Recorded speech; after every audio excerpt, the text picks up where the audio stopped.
जैसा कि आप सभी जानते हैं, हिंदू रीति रिवाजों में चूड़ियों का महत्व बहुत ही अधिक होता है। तो आज मैं चूड़ियों को लेकर ही आपसे सारी बातें करने वाली हूँ। जैसे हमें कितनी चूड़ियाँ पहननी चाहिए संख्या में, चूड़ियों में दरार आने का मतलब क्या होता है, या फिर चूड़ियाँ टूटती हैं तो इसका क्या मतलब निकाला जाएगा।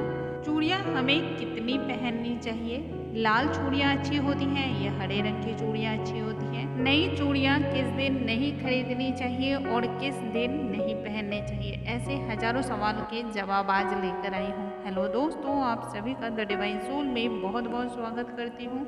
यदि आप चैनल पे पहली बार आए हों तो चैनल को लाइक, शेयर और सब्सक्राइब करना बिल्कुल ना भूलें। साथ ही नोटिफिकेशन बेल को जरूर प्रेस करें ताकि हमारे आने वाले हर लेटेस्ट वीडियो की जानकारी आप तक तत्काल ही पहुँच सके। दोस्तों, चूड़ियाँ स्त्री के श्रृंगार को कई गुना ज़्यादा चार चांद लगाने के काम आती हैं। शादी के बाद तो जैसे इन्हें पहनना अनिवार्य है, चाहे प्राचीन समय की बात हो या फिर आज के आधुनिक भारत की। एक विवाहित स्त्री के लिए चूड़ियाँ केवल एकमात्र श्रृंगार की वस्तु या फिर आभूषण नहीं है, बल्कि इसके पीछे कई सारे कारण हैं। शादी के बाद स्त्रियों को सोने से बने हुए कंगनों से अधिक कांच की चूड़ियाँ पहनने को कहा जाता है। जी हाँ, सही समझ रहे हैं। प्लास्टिक की चूड़ियाँ जहाँ नकारात्मक ऊर्जा को फैलाती है, वहीं कांच की चूड़ियाँ और कांच की चूड़ियों की जो खनखनाहट होती है वो सकारात्मक ऊर्जा को अपने पास लेकर आती हैं। घर का माहौल उत्तम रहता है, इसके साथ ही आसपास एक बहुत ही अच्छी सी वाइब्रेशन रहती है।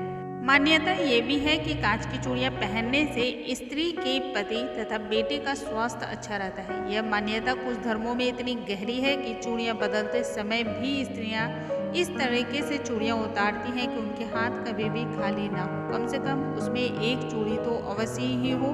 यदि आपके हाथों में चूड़ियाँ नहीं हो और चूड़ियाँ उतारने का समय हो तो आप एक कोई भी कलरफुल धागे को हाथ में जरूर लपेट लें। उसके बाद आप चूड़ियों को उतार कर और नई चूड़ियों को आप डाल लें। दोस्तों, चूड़ियाँ किसी भी धातु से बनी हो, लेकिन अंत में वह हाथों की सुंदरता बढ़ाने के उपयोग में ही आती है। अगर आपका भी सोचना ऐसा ही है तो बिल्कुल नहीं, क्योंकि वैज्ञानिक दृष्टि से चूड़ियाँ जिस भी धातु की बनी होती हैं, उसे पहनने वाली के महिला के आसपास के वातावरण तथा स्वयं उसके स्वास्थ्य पर भी बराबर का असर होता है। अब बात उठती है, हमें कौन से रंग की चूड़ियाँ सबसे ज़्यादा पहननी चाहिए, या फिर जीवन में किस कलर की चूड़ियों को हमें ज़्यादा महत्व देना चाहिए।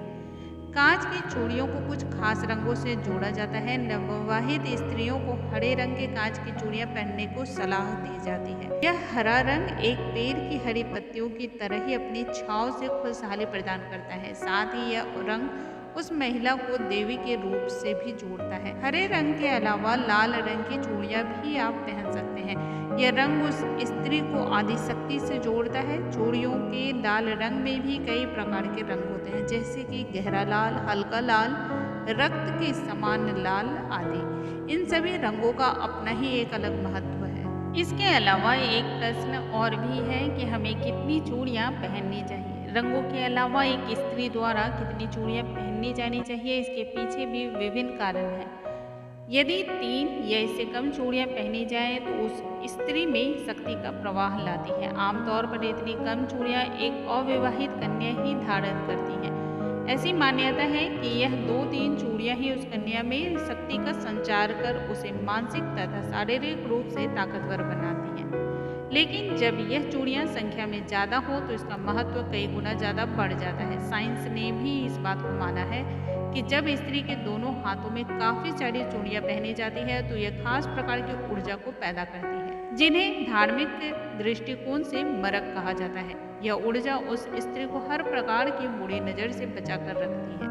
स्त्री के आसपास मौजूद साधारण से काफ़ी अधिक मात्रा में नकारात्मक ऊर्जा का परिणाम होता है चूड़ियों का टूटना, जिसके चलते चूड़ियों में दरकन होती है। कहते हैं कि नकारात्मक ऊर्जा का जो प्रहार होता है वो चूड़ियों के द्वारा दिख जाता है। यदि आपकी चूड़ियाँ दरकती हैं, टूटती हैं, इसका मतलब है आपके आसपास नकारात्मक ऊर्जा ज़्यादा है। ऐसे में पुरानी चूड़ियों को उतार कर आप नई चूड़ियों को ग्रहण कर लें। दोस्तों, इसके अलावा जो सवाल हमसे पूछा गया है वो है, नई चूड़ियाँ हमें किस दिन पहननी चाहिए और किस दिन खरीदनी चाहिए। पुरानी चूड़ियों को हम किसी भी दिन पहन सकते हैं या फिर खोल सकते हैं, लेकिन नई चूड़ियों को पहनने और खरीदने के लिए खास दिन का हमें इंतजार करना चाहिए। जैसे कि किसी भी सप्ताह के आप बृहस्पतिवार और शुक्रवार, खासकर शुक्रवार को आप नई चूड़ियाँ खरीदें, आपको ये बहुत ज़्यादा फल देने वाला है। और जहाँ तक पहनने की बात है, तो आप इस बात का ध्यान रखें कि कभी भी आपको मंगलवार को नई चूड़ियाँ बिल्कुल नहीं पहननी है और शनिवार को भी आपको नई चूड़ियाँ नहीं धारण करनी है।